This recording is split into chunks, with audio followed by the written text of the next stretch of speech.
for this project, and what did you guys find most surprising about the outcomes, what you found, the demonstration itself? Yeah, I'll take this one. I think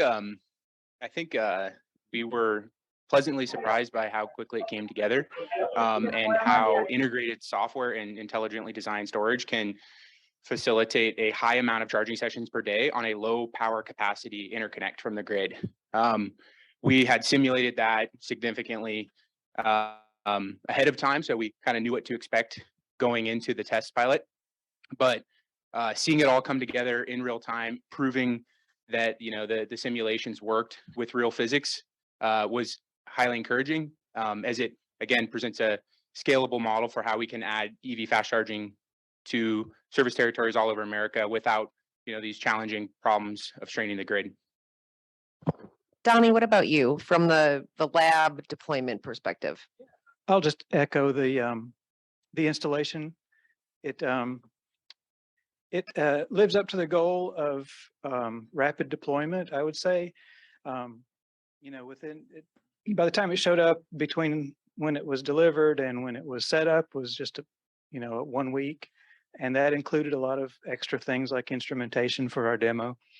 But I guess one of the asterisk is that ours was a temporary setup, so it involved just running the cables over the ground and things like that. But I would say it lives up to the claim of a rapid deployment. Sure. And I have a question to follow up on that later. So what's after this? You obviously tested this in a lab environment. Where does this go from here? Yeah, I mean, from here, we expect to complete certification in December. We have to be certified to install storage systems under the underwriter laboratory body, so UL certification. And from there, it's just scaling up.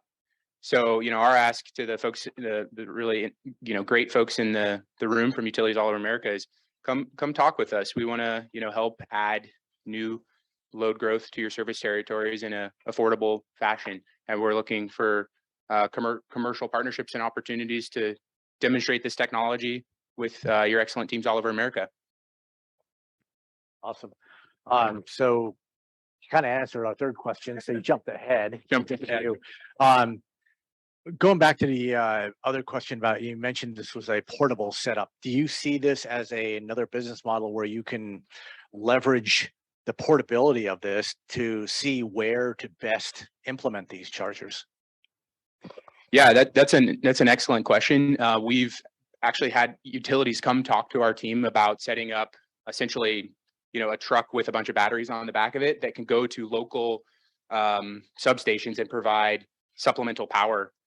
Essentially a T&D play, T&D deferral play, right? With a stationary storage system that's on wheels, ironically. But yeah, so there is opportunities for that. We are very focused on, making this permanent infrastructure at a permanent EV fast charging station, but there are opportunities for mobility, energy storage in a mobile application to help with T&D deferral type issues. From the audience.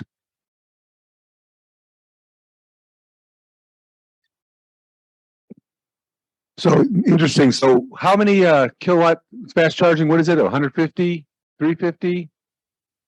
So we are actually charger agnostic. So we only build the energy storage system and compare with any OCPP capable fast charger on the market. Okay. So we can even support the megawatt class charging standard that's coming out. And we essentially provide battery buffering and software control systems for the entire fast charging station in one integrated package.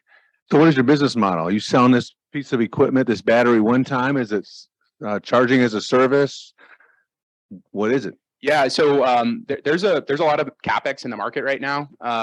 I suspect there will be kind of a charging as a service business model emerge as we mature our product and put together leasing structures around it. But right now we're selling the battery direct, and we have a software system that operates the charging station in real time, and a customer portal that our customers, which are predominantly people in the convenience store industry, interact with and interface with to see things like load growth over time, revenue, cost per kilowatt hour, and a variety of other factors. So 2 parts to the business model there. Good question. Thank you. Eric, you had a question?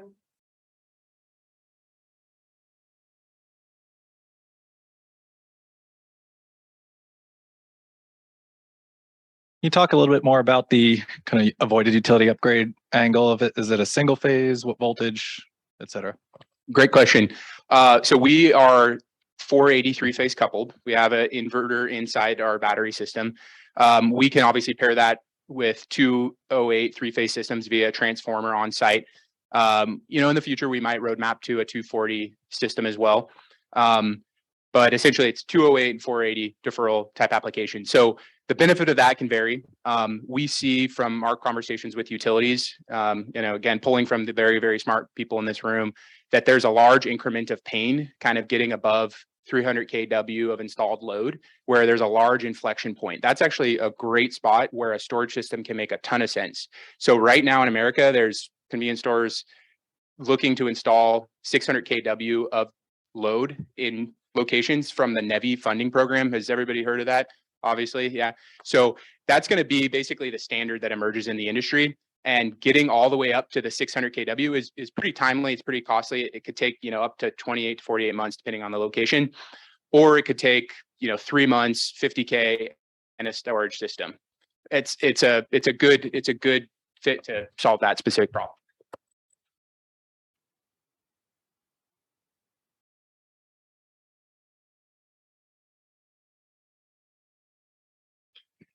So you may have answered a little bit of this question on the distinction between the storage and the charging side. This group looked at FreeWire in 2019 and ran a project. I think Donnie, you were involved in that project as well. It'd be interesting to hear from both of you just kind of distinctions between your solution, the FreeWire solution, if there, just some insights there.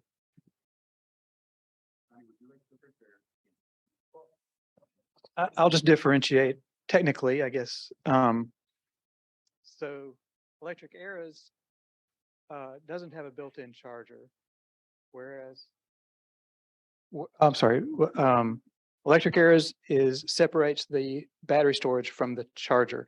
It uses external chargers supplied by others, whereas FreeWire is a built-in dual charging system and battery storage in one unit.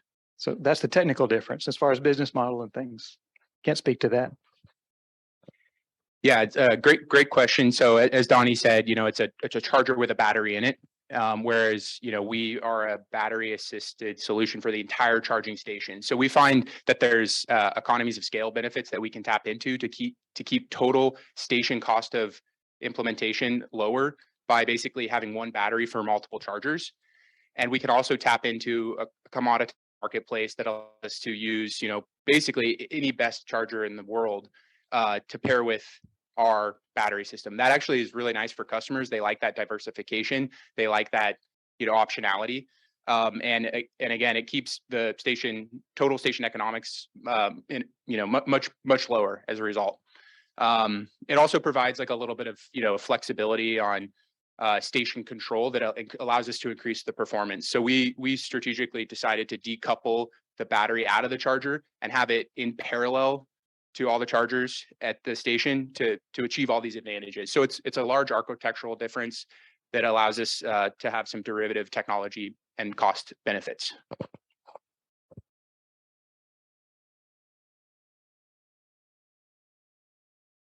This sounds a little bit like what A Better Place was trying to do in Israel. Are you looking at arbitrage of the battery sources back to the market if there is availability?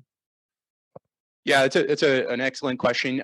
We've looked at the broader grid services market pretty closely. It's certainly on our roadmap. We technologically align really well with frequency regulation marketplaces, reserve capacity event calls, and demand response calls. We're not necessarily a great load, energy shifter because we're not very kilowatt hour heavy of an energy storage. We're specifically high power. So certain grid service programs we're a great fit for, and eventually we will start to roll in that functionality further down the line. All right. I thank you. We are at our time.